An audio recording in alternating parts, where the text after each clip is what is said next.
귀한 찬양 감사합니다. 아마 우리는 우리 가장 가까이 요천가에 있는 벚꽃들을 바라보면서 너무너무 아름답다 그런 생각을 하실 겁니다. 저도 오늘 아침에 오다 보니까 요즘 아침마다 보면서 이렇게 너무너무 좋다. 또 저녁엔 저녁대로 또 밤에 불빛에도 아름다운데 오늘 근데 바람 불니까 꽃잎이 떨어지더라고요. 꽃잎 떨어지는 모습도 너무 아름답죠. 그래서 제가 무슨 얘기를 했냐면 조금만 참아라 내가 그랬습니다. 조금만 참아라. 아마 오늘도 보고 내일도 보고 그럴 텐데 이거 바람 꽃잎 떨어지면 안 되는데 사실 저희 아버님 한번 오시라고 그랬거든요. 그래서 제가 꽃잎 제발 조금만 참아라 그랬습니다. 여러분 우리가 좋은 선물 받으면 선물 떠보지 않으면 소용없잖아요. 하나님께서 우리에게 좋은 선물과 같이 아름다운 꽃을 주셨는데 하나님께서 허락해 주신 이 귀한 아름다운 꽃을 안 보면 선물 주신 분 여러분 서운하겠습니까? 여러분 우리 요즘 요천뿐만이 아니고 곳곳에 아주 벚꽃 너무너무 아름답게 피었는데 여러분 꽃들을 통해서 또 하나님의 귀한 섭리를 누릴 수 있는 우리 교우들이 되어지기를 바랍니다. 오늘은 사순절 6째 주일입니다. 그리고 우리 사순의 마지막 한 주간이죠. 그래서 예수님께서 예루살렘에 입성하시는 것을 기념하는 예루살렘에 입성하신 기념하는 종려주일 이렇게 말합니다. 종려주일은 이런 제주도 가면 큰 나무 이렇게 벌어진 있죠. 팜트리라고 하는 거 이거 말합니다. 그래서 이것을 들고 들어올 때 흔들었기 때문에 그래서 종려주일이다 말합니다. 그 대신 고난주간을 이번 시작하는데 고난주간의 첫날이기 때문에 오늘은 고난주일이다. 이렇게 두 가지를 함께 이야기를 하게 되어집니다. 전체 세계교회는 이 주간을 고난주간으로 우리들이 삼고 이 기간 동안 주님의 십자가를 묵상하고 주님의 말씀을 묵상하는 그런 시간을 보내게 되어집니다. 이 사순절의 마지막 주간, 이 고난주간을 믿음 안에서 거룩하게 지낼 수 있는 귀한 시간들이 되어지길 바랍니다. 여러분 깨어있는 믿음이다. 신앙이다. 깨어있는 믿음이라고 하는 것은 무언가 하면 끊임없이 우리 자신들을 하나님 말씀 앞에 그리고 복음 앞에 우리를 세우는 겁니다. 그래서 복음 앞에 하나님 말씀 앞에 세워서 내가 믿음의 길을 온전히 걸어가고 있는가, 내가 하나님의 뜻하신 대로 잘 살아가고 있는가를 끊임없이 고민하는 일들입니다. 우리 교회에서 믿음의 길을 걸어간다는 것은 여러분들이 종교인의 삶을 살아가라 이런 것이 아닙니다. 종교인의 삶을 살아가는 것이 아니라 우리들이 하나님 뜻대로 살아가는 것을 통해서 이 땅에서 결국은 잘 살아가기 위한 하나님 뜻대로 잘 살기 위한 귀한 삶을 길이라 할 수가 있습니다. 때로는 우리는 우리 자신이 모르는 사이에 인간의 연약함 때문에 인간이 가지고 있는 교만과 탐욕의 길을 걸어가고 있는데 때로는 근데 그 속에 살아가고 있기 때문에 자신을 못 볼 때들이 있습니다. 그래서 이 사순절 기간에 우리 자신들을 돌아보는 것이죠. 그리고 돌아보고 만약에 그 길에서 벗어나 있다고 한다면 하나님 앞에 참회하면서 주님의 용서하심을 받고 온전한 믿음의 길을 걸어가는 결단하는 시간이 바로 이 사순절 고난주간의 우리 삶이라고 할 수가 있습니다. 미국 인디안 우에 보면 그런 이야기입니다. 이 인디안 추장이죠. 부족의 이 추장에 가장 좋은 음식이 무엇이냐, 가장 좋지 않은 음식이 무엇이냐, 이것을 해오라 나오는 질문 앞에 한 젊은이가 음식을 해왔는데 가장 좋은 음식 해오라고 하니까 혀로 만든 음식을 가져왔습니다. 혀로 만든 음식, 그래서 그 얘기를 합니다. 혀라고 하는 것은 우리 몸의 가장 좋은 부분이기도 하고 이 혀는 부족들의 마음을 하나로 만들고 부족들에게 희망을 주는 말이 바로 입술에서 혀에서 나오는 거 아닙니까? 그래서 혀로 만든 것이 가장 좋은 음식입니다. 이야기했습니다. 가장 나쁜 요리는 뭐냐? 혀로 만든 음식을 다시 가져왔습니다. 얘기합니다. 가장 귀한 부분이지만 인간이 가지고 있는 분노, 불신의 말을 쏟아내고 사람들의 사기를 꺾고 사람들의 희망을 뺏어갈 수 있기 때문이다. 이렇게 이야기를 했습니다. 뭐 인대한 우화기 때문에 만들어진 이야기지만 이게 무슨 교훈입니까? 우리 혀를 잘 사용하면 그보다 더 좋은 것이 없고 혀를 잘못 사용하면은 그보다 더 나쁜 것이 없다. 그런 이야기 아니겠습니까? 저는 그런 생각을 해봅니다. 우리 신앙이 믿음이라는 것이, 믿음이 그런 것이 아닌가. 우리 신앙이라고 하는 것, 믿음이라고 하는 것은 가장 좋은 것이고 선하고 아름다운 것이지만 만약에 잘못 사용되지만 가장 추하고 또 사람들을 패망으로 이끌어 갈 수 있는 길이라는 것을 우리에게 교훈하고 있습니다. 혹시 여러분 제주도에 가서 4.3 평화공원을 가신 분이 있는지 모르겠어요. 거기 가면 관광지 설명되어 있죠. 제주 4.3 평화공원. 저도 몇 년 전에 한번 가본 적이 있었는데 이 4.3 평화공원 해방 후에 남북 총선에 대해서 그때 사상적으로 어려운 때 아닙니까? 혼란이 있었던 그때 4.3 그때 기점으로 해서 이 총선에 대한 이견들이 많고 갈등이 심해졌을 때 그때 우익 인사들에 의해서 이 주민들이 빨갱이 뭐 이런 소탕이라고 하는 명분으로 그 지역에 있었던 수만 명의 사람들을 무차별 살상했었던 역사가 우리 역사에는 있습니다. 너무나 아픈 역사죠. 너무나 슬픈 역사죠. 정말 아무 죄도 없었던 수만 명의 그 지역, 제주도 지역에 살고 있었던 사람들이 빨갱이라는 이름으로 정말 학살됐었던 이것을 기억하고 기념하자. 그래서 제주 4.3 평화공원을 만들었던 것입니다. 근데 제가 왜 이 말씀 드립니까? 이때 주도적 역할을 했던, 이 학살은 주도적 역할을 했던 사람 누군가 하면 서북 기독 청년 단원들이었습니다. 이게 황해도에서 내었던 그 당시에 아주 극보수 청년들, 기독교 청년들이었는데 이 청년들이 이 일을 주도적으로 했었습니다. 끌어들인 거죠. 그래서 이 서북 기독 청년 단원들이 수만 명의 양민들을 그때 학살을 주도했었습니다. 당연히 여기 뭐 경찰, 군인 이런 미군들이 포함되어 있었지만 그래서 공항도 그때 만들어진 겁니다. 그래서 미군, 경찰, 군인들 그리고 이 서북 청년, 서북 기독 청년단 이 사람들에 의해서 정말 마음 아픈 지금도 4월 3일 내일이 아닙니까? 제주는 울음이 그치지 않는답니다. 그래서 우리 기독교, 우리 한국 기독교에서는 이 날을 우리 기독교 부끄러운 날로 여기고 이것을 회개하는 마음으로 우리 한국교회는 뭐 한국교회라고 할 수는 없지만 우리 교단은 이 날을 4.3 우리 제주 4.3 기념주일로 지키고 있습니다. 지금도 마찬가지. 지금도 일부 기독교 세력들 다 우리 기독교 전부는 아니죠. 아닌데 일부 기독교 세력들이 이 북한을 원수시하고 이 북한과의 관계 개선 위해 평화를 이야기하고 화해를 이야기하고 그런 노력들 하는 것을 보면 지금도 알다시피 지금 70년이 지나고 뭐 그런 과정에서도 사정없이 빨갱이 집단이라고 말하고 좌익이라고 이야기하고 친북 세력이라고 이렇게 정치 공세를 하는 거 아닙니까? 우리 예수님 십자가에서 죽기까지 외치셔서 원수를 사랑하라고 서로 사랑하라고 서로 하나가 되라고 신명기에서는 동족들과는 절대 싸움하지 말라고 죽이지 말라고 하는데 이런 하나님의 뜻을 무시하고 외면하고 지금도 그런 목소리들을 내고 그런 일들을 통해서 우리 기독교에 대한 신뢰가 지금도 계속 떨어지고 있는 것을 보면서 참 마음 아픕니다. 그러니까 세상 사람들은 신천지 이거 그냥 기독교로 보는 거죠. 예를 들면 그렇게 보는 겁니다. 뭐 태극기 집회 하시는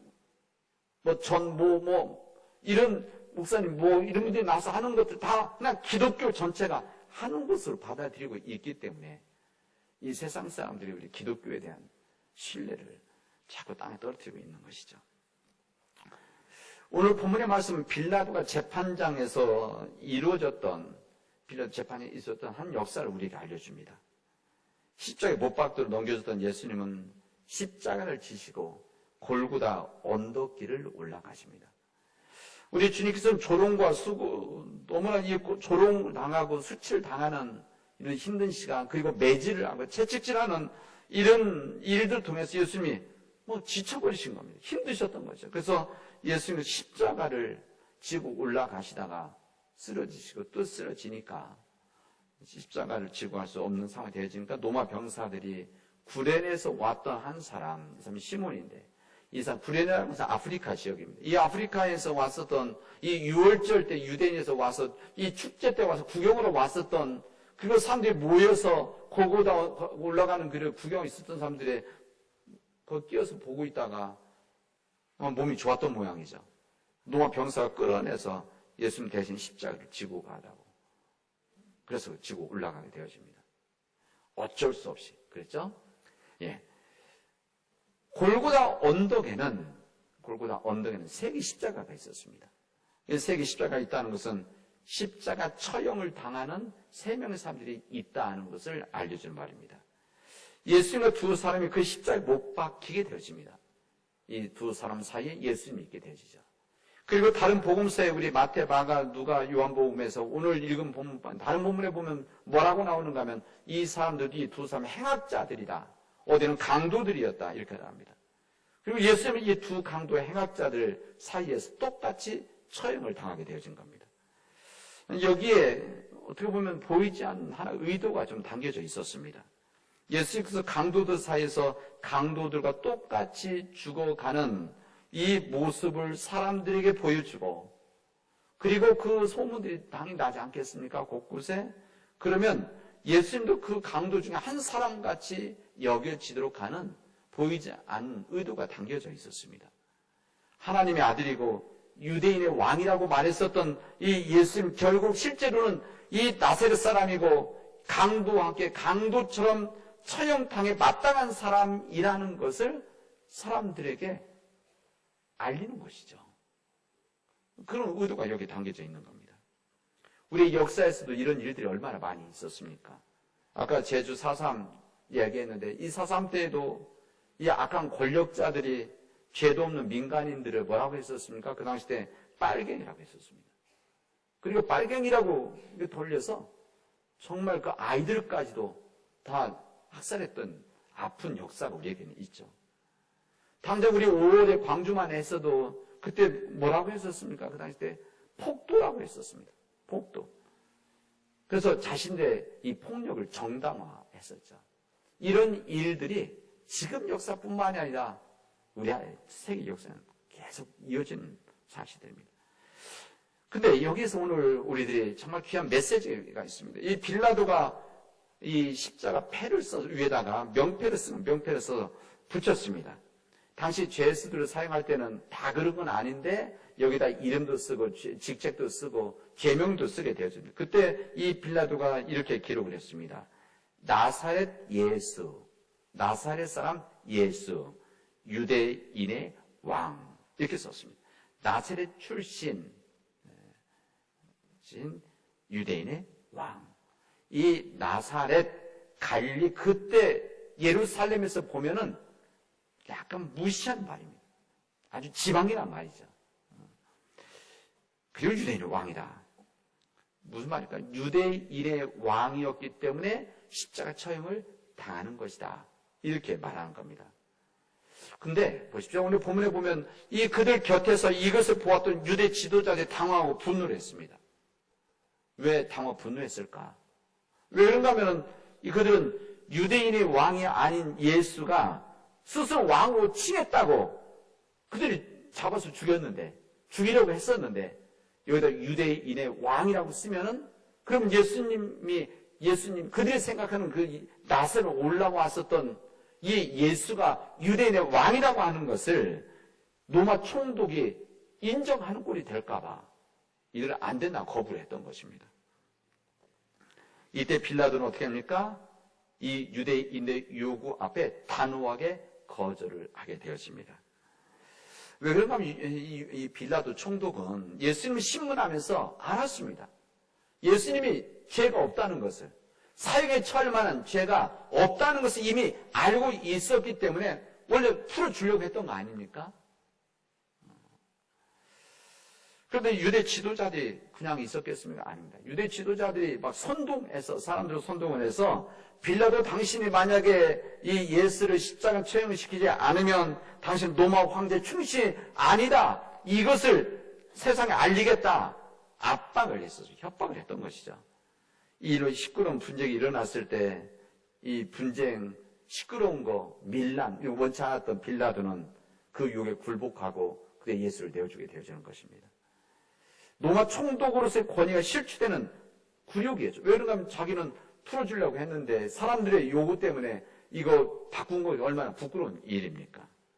그래서 이 빌라도는 십자가에 달린 예수의 패를 쓸 때 여기에다가 자신의 의도를 집어넣었던 겁니다.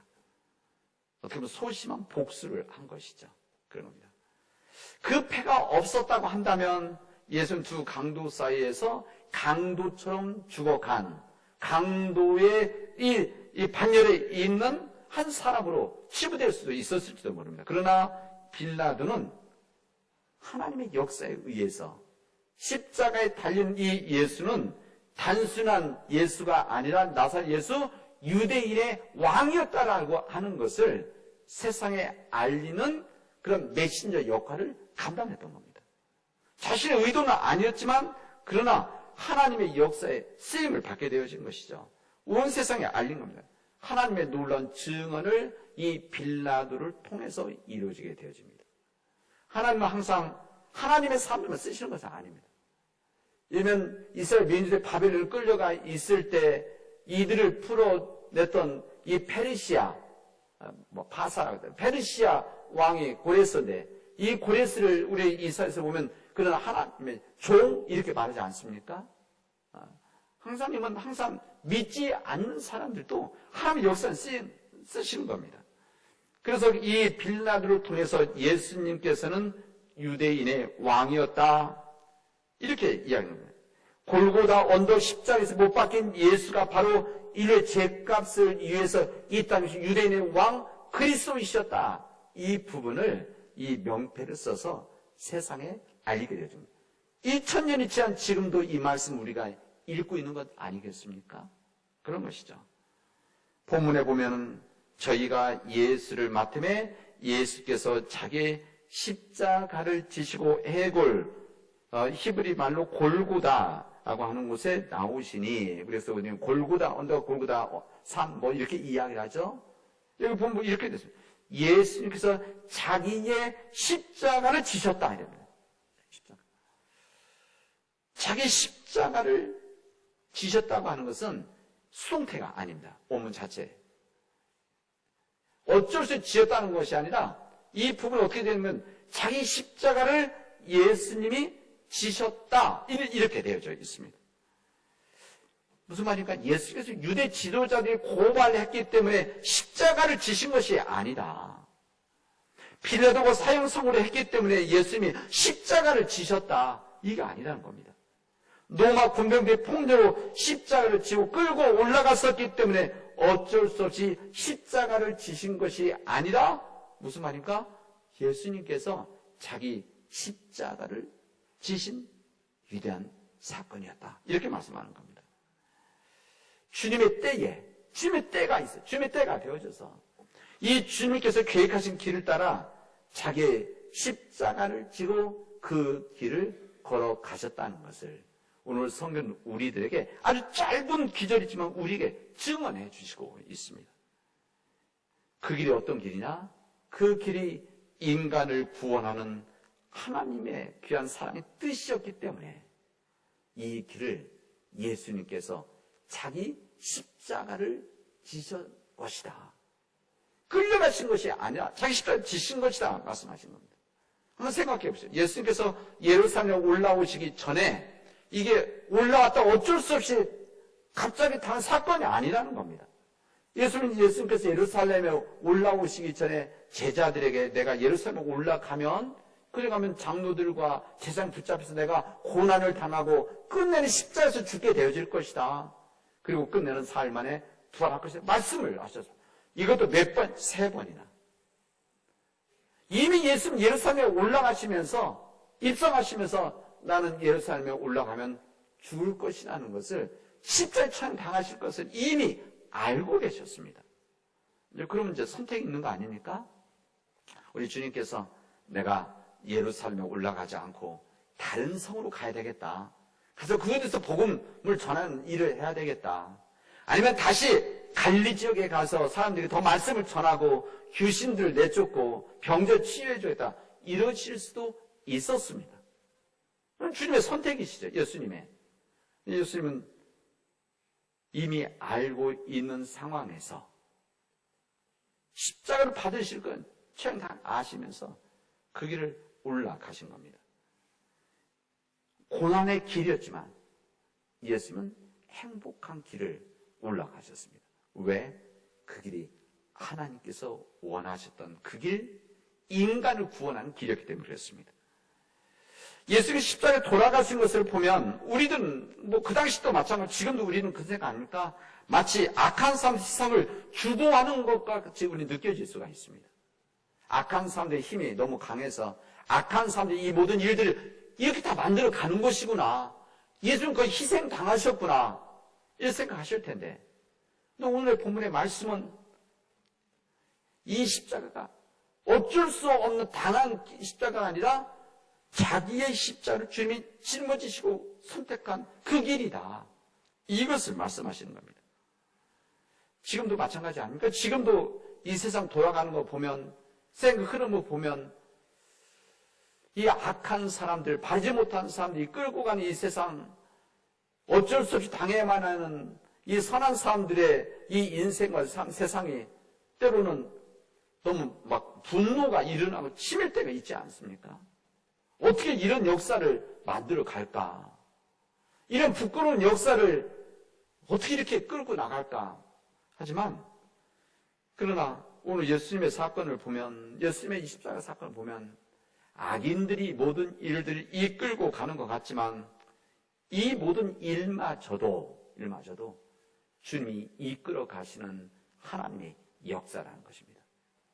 하나님의 역사라는 표현 우리 교회에서 많이 쓰는데 우리 시간 쓰죠? 하나님의 역사라고 하는 것은 일반 한국사, 세계사, 그냥 히스토리, 역사를 말하는 것이 아니라 성경 신앙의 역사라고 하는 것은 하나님이 하시는 일이다. 이것을 표현할 때 하나님의 역사다 이렇게 말하는 겁니다. 이런 일은 하나님의 역사이셨습니다. 때로는 좋은 일, 기쁜 일도 있지만 힘들고 어렵고 고통스러운 일이 있을 때 이것 또한 하나님의 역사입니다라고 믿음으로 받아들인다고 한다는 그것은 무슨 말인가 하면 이 모든 일들이 하나님이 이끌어 가시는 길입니다. 이것을 고백하는 일들입니다. 격렬주의를 맞이하고 고난주를 시작하는 사랑하는 우리 믿음의 교회 여러분, 우리 주님께서 자기의 십자가를 지셨습니다. 저는 이 말씀 앞에 아멘으로 받아들일 수 있기를 바랍니다. 이 역사 현장에서 우리 주님께서 감당하셔야 되는 주님의 십자가를 주님이 자기의 십자가를 지셨다. 이게 오늘 종료주를 준 주님의 음성 메시지입니다. 저는 지난 한 주 동안 말씀을 준비하면서 이 말씀, 자기의 십자가, 이 말씀이 주님 말씀 앞에 저를 서게 해 주셨습니다. 주님께서 자기 십자가를 지셨다고 하셨는데 자기 십자가를 지셨다고 우리에게 선포하고 계신데 나에게 주어진 이 목회자 나에게 주어진 십자가가 무엇인가? 내 십자가, 자기 십자가가 무엇인가? 이 시대의 십자가가, 이 시대 속의 십자가가 무엇인가? 그리고 한반도란 민족의 현장에서 그리고 우리에게 허락해 주신, 그리고 이 주님 허락해 주신 이 남원이라고 하는 이 하나님의 땅에서 내가 짊어져야 되는 십자가가 무엇인가? 질문해 왔습니다. 이 땅을 구원하시려고 하는 뜻이 있어서 118년 전에 우리 교회를 주님께서 허락해 주셔서 세우셨는데 남원 제일교회의 목회자로서 내가 감당해야 될, 내가 지어야 할 십자가가 무엇인가? 내가 지고 싶지 않지만 그래도 십자가를 져야 되는 것이 무엇인가? 이번 새벽 기도하면서 저는 계속 질문하고 기도하고 회개하고 오고 가면서도 설교 묵상을 하면서도 제 자신을 끊임없이 지금도 질문을 하고 있습니다. 한 가지, 이때만이 아니기 때문에 그렇습니다. 사랑하는 우리 믿음의 교회 여러분, 이제 주님 말씀 앞에 고백해야 될 차례가 여러분들입니다. 여러분들입니다. 우리 주님을 그리스도로 고백하면서 주님을 그리스도로 믿고 있는 여러분들은 여러분들에게 주어진 자기의 십자가가 무엇인지를 이 고난주간 묵상하면서 고민하시기 바랍니다. 그리고 내가 짊어져야 되는 자기의 십자가, 주님이 그 당시에 짊어진 자기 십자가가 이제 나에게서 이 십자가가 무엇인가? 여러분 묵상해 보시고요. 고민하세요. 기도하시기 바랍니다. 예수님 당시에 빌라도보다도 유대교 지도자들보다 훨씬 더 패역한 이 시대, 이 점점 어두워지는 이 시대, 더 절망으로 치닫고 있는 이 시대, 이 물질, 돈이죠. 물질, 이기주의, 배금주의, 이 모든 것들이 이 세상을 지배하고 권력이 지배하고 명예가 지배하고 쾌락이 지배하는 이 시대 속에서 내가 감당해야 될 내 십자가가, 주를 믿는 자로서, 그렇지 않아서 내가 감당해야 될 십자가가 무엇인가? 내가 가정에서 내가 부모로서 짊어져야 될 십자가가 무엇인가를 좀 고민해 보십시오. 우리 믿는 가정을 이루고 우리 가족들에서 기도하는데 내가 져야 될 십자가가 무엇인가? 영광만을 누리고 받는 것이 아니라 내가 짊어진 십자가가 무엇인가를 우리 가정 속에서 고민해 보십시오. 뿐만 아니라 여러분 일한 직장에서도 마찬가지입니다. 여러분들이 주님께서 허락한 직장에서, 일터에서, 이웃들 속에서 내가 그곳에서 짊어져야 될 십자가가 무엇인가? 이 십자가를 짊어지고 내가 진정 걸어가고 있는가? 아니면 십자가 말로만 하고 있는가? 이 십자가를 목걸이 등에다 짊어지고 이것만은 아니죠. 저는 우리 교회도 마찬가지입니다. 우리 교회가 하나님께서 이 땅에 뜻을 세워주셨는데 우리 교회, 남원 제일교회, 이 땅에 우리 남원 땅에 처음 세워진 우리 교회가 우리만을 위한 교회가 아니라 이 남원 지역에 대한 성교적 책임을 가지고 우리가 섬기고 우리가 영적 부담감을 갖고 있는 이 남원 땅에서 우리 교회가 짊어져야 되는, 다른 사람 짊어지기 어렵고 포기하고 외면하고 있는 그 십자가가 무엇인지를 우리가 고민해야 될 때입니다. 그리고 십자가를 우리가 결단해야 되죠. 여러분 십자가를 짊어진다는 것은 앞으로 우리가 편해진다는 것이 아닙니다. 여러분 십자가를 진다는 것이 우리가 더욱더 많은 것을 누리고 가진다는 것이 아니라 자기 십자가를 진다는 것은 여러분 좀 미안한 이야기인데 더 힘들어진다는 이야기입니다. 힘든 삶을 우리가 따라가겠다. 이것이 자기 십자가를 진다는 겁니다. 내가 좀 더 부족하게 살아가겠다. 내가 좀 더 불편하게 살아가겠다. 이게 십자가가 아닙니까? 십자가를 짊어지면서 내가 더욱더 편해지고 좋아지고 풍성해지겠다. 이것은 위선이죠. 사랑하는 믿음의 교회 여러분, 우리 세상에는, 우리 사회는 곳곳에 자기 십자가를 지는 사람들이 있기 때문에 지금 우리가 살아가는 겁니다. 여러분 자기 십자가를 지는 사람들이 기독교인만 그렇다. 여러분 절대 그렇지 않습니다. 이 세상에는 사람들 속에서 하나님 믿지 않더라도 자기 십자가를 짊어지고 가는 사람들이 많이 있습니다. 이런 사람들에 의해서 우리가 지금 살아가는 거 아닙니까? 이들로 인해서 우리가 복된 삶을 누리고 있는 거 아닙니까? 여러분 우리 교회 안에 이런 이름도 빛도 없이 사람들이 알아주지 않아도, 사람들이 칭찬해주지 않아도 묵묵히 자기 십자가를 지는 우리 교우들이 있기 때문에 지금 우리 교회가 이렇게 있는 겁니다. 이런 주의 종들, 자기 십자가를 기쁨으로 감당하는 사람들이 있기 때문에 지금 우리 교회가 이렇게 걸어가고 있는 거 아니겠습니까? 자기의 십자가를 짊어지는 것을 사랑하는 사람들, 이런 사람들이 바로 하나님의 사람들이고, 자기 십자가를 짊어지는 것을 믿음 안에서 기쁨으로 여겨지는 그 사람들이 주님의 제자들이고 주님의 종들입니다. 자기 십자가를 짊어지고 세상으로 나아가는, 우리 가정으로 돌아가는, 우리 일터로 돌아가는 우리 믿음의 교우들이 되어지기를 주님의 이름으로 축원하겠습니다. 기도합시다. 은혜가 풍성하신 하나님 감사합니다.